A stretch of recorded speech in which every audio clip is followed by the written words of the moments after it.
Howdy partners, so good to be here again, as always. Last night I finally got to see Queer, the second Luca Guadagnino film in 2020 form. Previously this year he put out Challengers, a film that wildly exceeded my expectations. You can go check out my review on that. I'm not going to reiterate my thoughts on that film here, but that was pretty much all I knew going into this film here. Well, that and the fact that Daniel Craig would be the lead actor in this film, so inherently it is exciting to see him get more dramatic roles that prove that, not that we didn't already know this before, but he's a lot more capable than just being James Bond. And boy does he get time to shine here and act his heart out. So yeah, going into this film, I really had no idea what to expect, and I was shocked to learn from the intro credits that this is an adaptation of a William S. Burroughs novel. So right from the start, I knew, oh shit, okay, this is going to be quite the journey. My mind is still wallowed by that insane David Cronenberg film Naked Lunch. I mean, Queer is definitely in the art house spectrum of cinema, but it's not quite that crazy. Thank God. In any case, the story starts off in Mexico City, where we follow the story of this expat who is the thirstiest man ever. And I'm not just talking about drink, though that definitely. We see on multiple occasions him just downing shot after shot of alcohol. It's a little concerning and one of the very early red flags about this character, but there it is. What I was really talking about is that this guy has a voracious appetite for sex, which the film doesn't shy away from its sexuality at all. I won't call this film pornographic, but we're getting pretty damn close to it. I imagine that this will cause quite the uproar for some people, kind of like Poor Things did last year, though perhaps not in the same volume. In any case, our protagonist makes an acquaintance with this young US Navy serviceman who was recently discharged, and before you know it, they strike up a relationship, though it wouldn't be incorrect to say that Daniel Craig's character kind of develops an obsession around him. Through that relationship, we get to learn more about his character, and it's not exactly a pretty picture that we discover here. We knew from the start that he was a flawed character, but the deeper we go into the psyche, it reveals a lot of disturbing truths about him. And the way the film explores his character study is through this very fever dream style. There's this very alternative, experimental, dark, and very foreboding sensation that permeates the film. And I do find it very interesting and appropriate how Daniel Craig's character is garbed in white clothes from top to bottom. It's a curious white mask that shrouds the darkness that is buried deep within his soul. But even with that aforementioned sadness, there is this quality about the film that is very transcendental and I dare say spiritual. And this kind of aesthetic is highlighted through a truly outstanding art direction. The set design, props, costume design, paired with the cinematography creates truly a visually mesmerizing experience. My one critique towards the visual department of the film, and it's not really much of a spoiler, at the beginning of the second chapter, we have a scene where we see a bunch of vehicles driving the streets, and to my eyes, it was super uncanny and it looked fake. Perhaps this was intentional, seeing that there is a very dreamlike aesthetic surrounding this film, but it did take me out of the experience for a brief moment in a somewhat negative manner. Though otherwise, it is a visually inspiring film. The film achieves this hallucinogenic quality that is so unique. I'm obviously not going to spoil the details, but there is one specific scene in the film that explores this hallucinogenic feeling in a way that I've never seen in any other film before.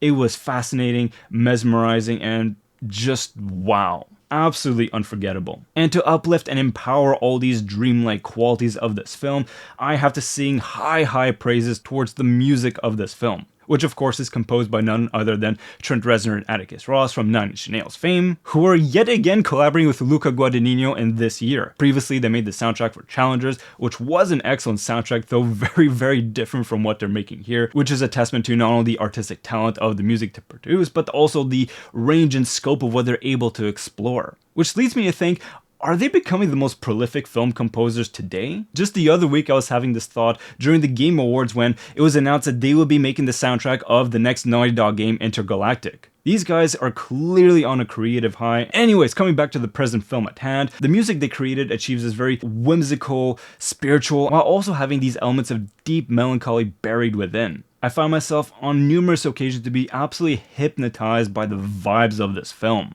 But there's also elements of darkness and horror integrated into the sonic DNA of this film, which once again speaks to the hallucinogenic, dreamlike, and bad trip elements that the film does explore. Yeah, the music of this film is a portal of sonic textures and emotions. I was absolutely blown away. And beyond the original compositions of this film, there are a lot of really interesting needle drops that feature these very grungy and alternative vibes, particularly when it comes to the Nirvana song. Personally, I much appreciate the low-key cover of All Apologies, which works perfectly with the thematics of the film. I prefer that rather than the original songs we all know and love that were integrated in the film. Personally, I felt it gave the film a little bit of a quality of feeling out of place and time, but perhaps that was intentional. Once again, going with the vehicles that felt uncanny. Maybe this was part of the direction. But even so, the film's soundtrack explores a wide range of emotions and sonic textures, but it all works supremely well. So much so that this might actually be my favorite soundtrack of any film in 2024. There's still a few other notable films for me to watch from 2024, but my god, I was absolutely blown away by the music here. And finally, the cast of the film is great from top to bottom.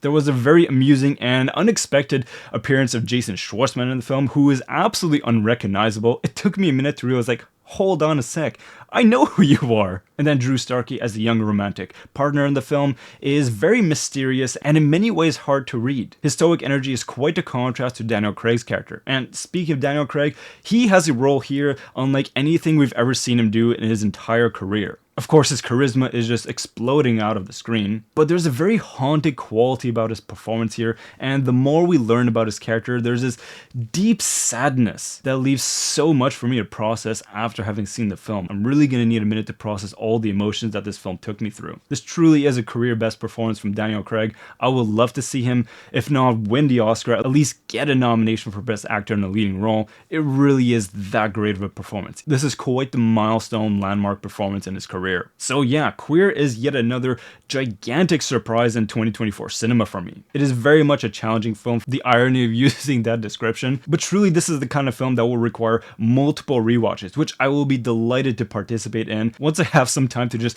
process it on my own for a bit. Frankly, I'm absolutely entranced by this film. So in my books, this is a 9 out of 10. Another outstanding piece of film from Luca Guadagnino in 2024. He's having a hell of a year. This is a film that's not going to be for everyone, that is certain. It is way too art house, experimental, and strange. And even myself included, nearing the end of chapter 1, I was thinking to myself, like, wait, how much time is left to this film? Like, where are we going with this? But I kind of just surrender myself to the vibes of the film and just matched its energy and just let myself be absorbed by this journey. And it is quite the journey, and I thought it was very appropriate that in the end credits of the film it is titled as William S. Burroughs Queer, because especially by the end you know that, okay, yeah, this is very much his story. It is a very special film adaptation, and one that I think is very much worthy of your time if you're willing to challenge yourself for it. So with all that being said, wishing you and your loved ones nothing but the best. Take care and talk to you soon.